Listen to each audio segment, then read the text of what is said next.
आकाश Aditya sir, सबसे पहले बहुत बहुत स्वागत है आपका हमारे चैनल में। और क्या कहना चाहेंगे, सबसे पहले जो फिल्म आने वाली है उसके बारे में कुछ बताइए कि किस तरह की फिल्म होने वाली है, और बहुत सारी चीज़ें जो ऑडियंस जानना चाहती है फिल्म के बारे में। जी, मेरी फिल्म का जो नाम है, इसका नाम है तौबा तेरा जलवा। ये 2024 की पहली फिल्म होगी जो रिलीज़ हो रही है, और अमीषा पटेल जी की ये फिल्म गदर 2 के बाद ये अगली फिल्म है। और ये हम क्लेम कर रहे हैं कि it's not a love story, it's a story of love. ये प्रेम कहानी नहीं है, ये प्रेम की कहानी है। तो आप कुछ लोग कंफ्यूज होंगे कि ये प्रेम की कहानी कैसे है।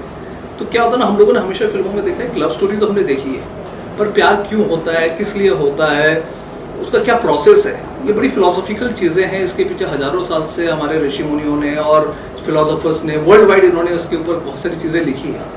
लेकिन आमतौर पे हमारी फिल्म में क्या होता है, लड़का लड़की मिलते हैं, एक दो सीन्स होते हैं, गाना होता है और प्यार हो जाता है। लेकिन इस फिल्म में हमने process of falling in love है, और उसके पीछे के लॉजिकल रीज़न क्या है वो हमने बताई है इसमें। लेकिन हमने, और प्यार किस हद तक आपको ले जा सकता है, उसकी इंटेंसिटी क्या होती है, उसके ऊपर है। लेकिन हाँ, डेफिनेटली इसको हमने इस तरह से नहीं किया है कि ये बड़ी बोरिंग सी लगे, क्योंकि फिलोसॉफिकल बातें हैं, फिलोसॉफिकल चीज़ें हैं, इसमें डिस्कशन है।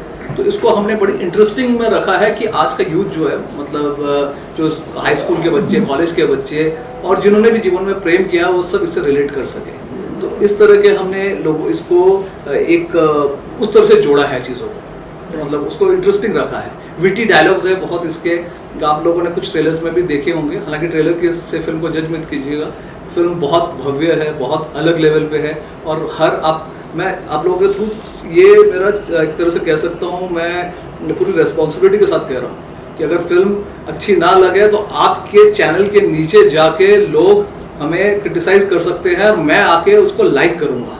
ये मैं आप लोगों से प्रॉमिस कर रहा हूँ कि अगर किसी को भी लगता है कि ये फिल्म अच्छी नहीं, ऑडियंस से कोई भी देखने का अच्छी ना लगे, आके बिल्कुल लिखे, मैं खुद आके लाइक करूँगा उसको। जी सर, कोई भी लव स्टोरी हम देखते हैं, उसका जो बेस्ट पार्ट होता है, जो इम्पोर्टेंट पार्ट होता है, वो म्यूजिक होता है, स्टारकास्ट होता है। अगर थोड़ा सा बताएं स्टारकास्ट कौन सी है, कैसे आपने फाइनलाइज किया, क्या प्रोसेस था उसका, क्यों यही स्टारकास्ट, और इसके अलावा म्यूजिक के बारे में जी बताइए। देखिए, एक तो क्या है, इसका जो म्यूजिक है वो विक्रम मॉन्ट्रोस ने दिया है, जिन्होंने कई हिट गाने दिए हैं, संजू से लेकर शेरशाह और कमांडो, इनके गाने दिए हैं विक्रम मॉन्ट्रोस ने। और गाने इसके बहुत पेपी है। आजकल में शायद ये जी म्यूजिक पे अभी शुरू भी हो गया होगा, आप लोग जगह देख सकते हैं, बहुत कमाल के उसके गाने हैं, एकदम तुरंत हिट होने वाले गाने हैं। और जो हम कास्टिंग की बात करें तो इसमें हमारे जैसे इनको, मैं क्या कहते हैं, अमीषा जी को मैं पहले से जानता था, मैं गदर में असिस्टेंट डायरेक्टर था, तो यूँ कह सकते हैं कि अनिल जी की फिल्म अभी आई और गदर 2, उसके बाद अमीषा जी की अगली फिल्म जो है उनके असिस्टेंट आकाश आदित्य लामा के साथ है, अनिल जी एंड आकाश आदित्य। तो उस तरह का ये सहयोग है, ऐसा कुछ हमने सोचा नहीं था। और लव स्टोरी है इसमें। मुझे जो लैला खान है, जो ये भी एक संयोग है कि सकीना अली और लैला खान, अमीषा जी की एक जर्नी है सकीना अली से लैला खान तक की। तो ये लैला खान का कैरेक्टर जो है वो एक फिलोसफी की स्टूडेंट है, वो फिलोसोफर है, लंदन से आई है, और वो उनकी जो एक सोच है प्यार को लेके, एक तरह से कह सकते हैं कि वो लव गुरु की तरह है। लेकिन जब लव गुरु को खुद लव हो जाए तो क्या होता है, तो इस तरह का कैरेक्टर है। दूसरा है हमारे अपना राजेश शर्मा। राजेश जी जो है वो, उनका नाम है सैयद अहमद, प्रोफेसर है वो बेसिकली, और वो भी फिलोसोफर है, और वो ओशो के बड़े भक्त है। मतलब हमने दिखाया है कि ओशो के, ये बड़ा यूनिक लगेगा कि ऐसा, लेकिन एक्चुअली जो अमीषा जी का कैरेक्टर है ये भी एक रियल लाइफ कैरेक्टर से इंस्पायर्ड है, और जो राजेश शर्मा जी ने जो कैरेक्टर किया वो भी एक्चुअली रियल लाइफ से इंस्पायर्ड है। उनको मैं मिला हूँ रिसेंटली, कुछ समय स्क्रिप्ट लिखने से पहले, हैदराबाद के हैं वो, खान साहब है, तो उनसे मैं मिला था। तो उन्होंने अपनी, वो ओशो के बड़े फॉलोअर्स हैं, ओशो को बहुत कोट करते थे, उनसे इंस्पायर्ड होकर ये कैरेक्टर बना राजेश शर्मा जी का, प्रोफेसर सैयद। और तीसरा जो है हमारे जतिन खुराना जो है, वो भी बहुत इंटरेस्टिंग है। वो उनकी ये 3rd फिल्म है, तीसरी फिल्म है, बहुत टैलेंटेड है, बहुत अच्छे डांसर है, कमाल के डांस करते हैं, एक्शन वगैरह, फिटनेस उनकी बहुत फायदा, फिटनेस फ्रीक है।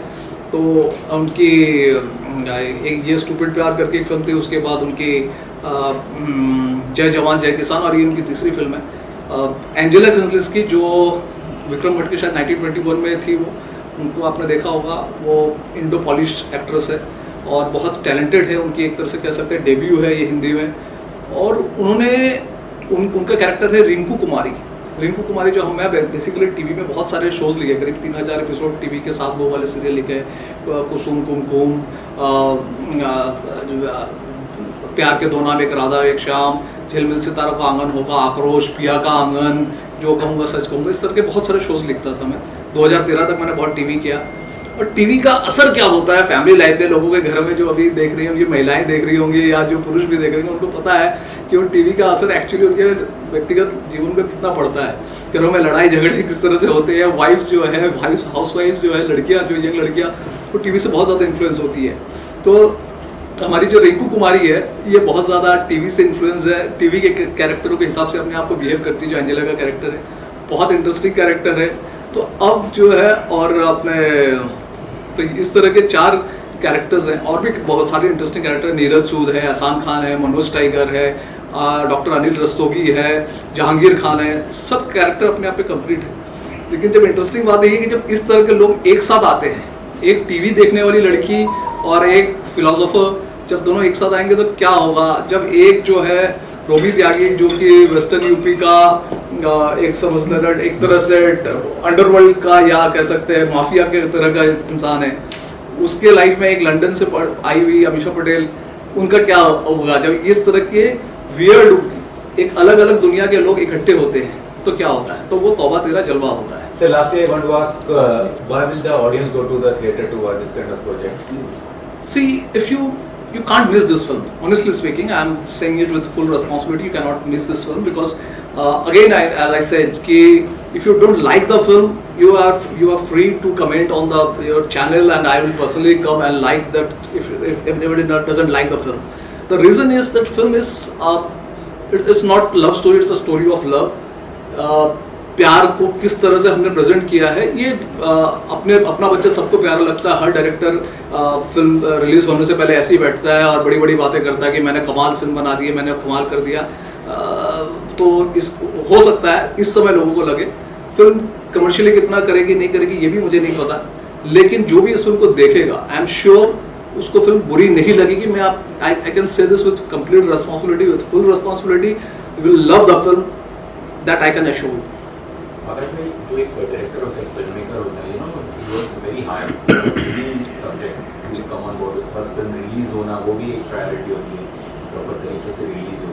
एज अ फिल्म मेकर आपको इतना वक्त क्यों लगा to come on the next project and then फिर ये पर्टिकुलर पीरियड सिलेक्ट करना कि भाई चलो रिलीज हो सकते हैं और अच्छे पैमाने पे कुछ?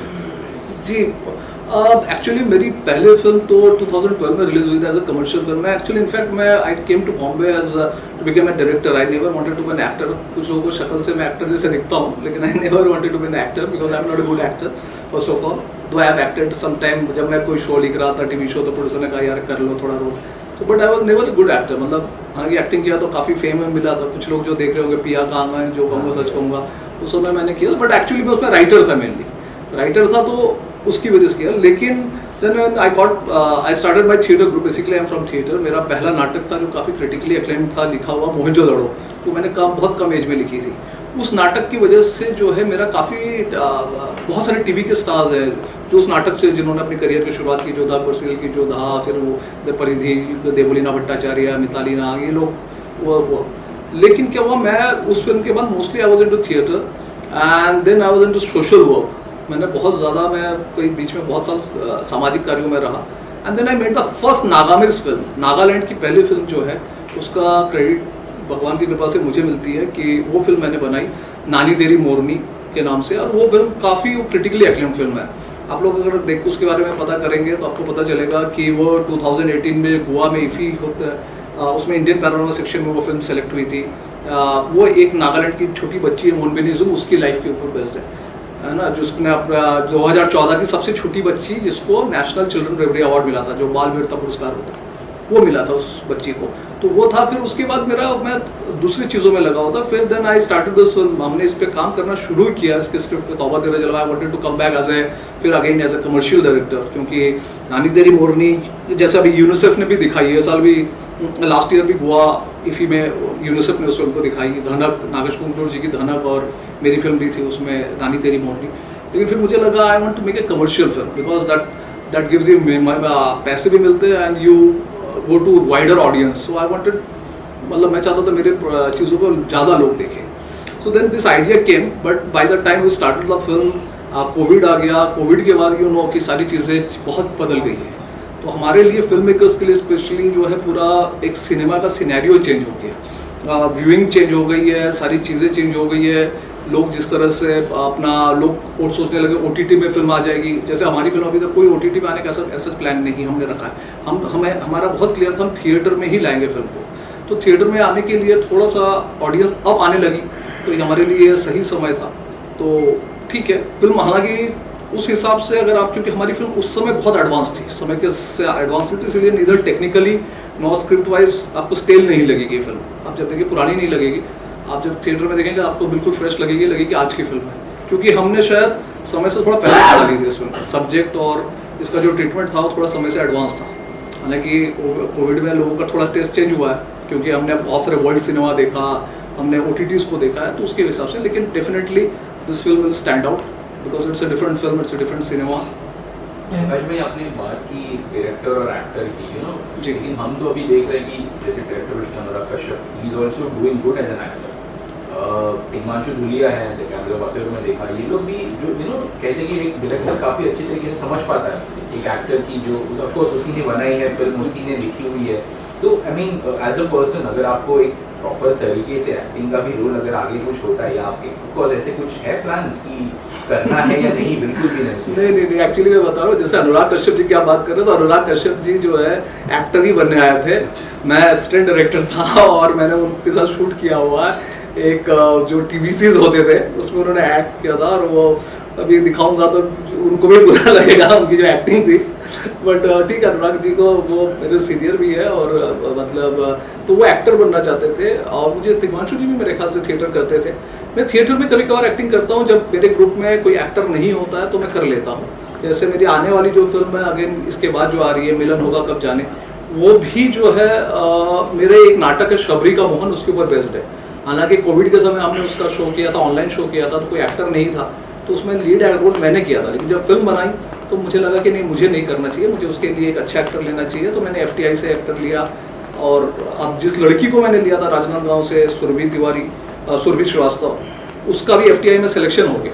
तो इस तरह से मेरे साथ जो काम करते हैं, ये भी आपको बता रहा हूँ, सारे एक्टर्स के लिए भी मेरे साथ जो काम करते हैं उनका बहुत अच्छा टाइम आता है। मैं बहुत सारे लोगों की टेस्टिमनी दिला सकता हूँ।